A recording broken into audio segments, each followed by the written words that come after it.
بسم الله الرحمن الرحيم الحمد لله رب العالمين الرحمن الرحيم مالك يوم الدين إياك نعبد وإياك نستعين اهدنا الصراط المستقيم صراط الذين أنعمت عليهم غير المغضوب عليهم الضالين آمين.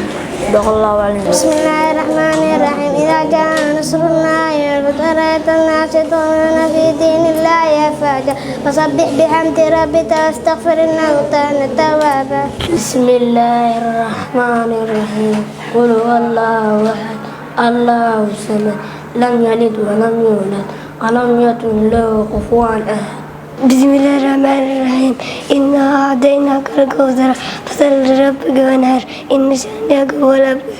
صدق الله العظيم. xaruntan waxa ay ku taalaa degmada Yaaqshiid ee gobolka Banaadir si kastaba ha ahaatee waxaa jira dad Soomaaliyeed oo muxsiniin ah oo qayb ka qaata waxbarashada carruurtan kuwaas oo kafaalo qaaday qaar ka mid ah carruurta halkan ku waxbarata haddii aad tahay qof Soomaaliyeed oo doonaya in aad ka qayb qaadato waxbarashada carruurtan waxaan kugu wargelinaynaa in aad la xiriirto taleefanada shaashada ku qoran si aad kafaalo qaad waxbarasho ugu samayso carruurtan isugu jirta agoonta iyo danyarta.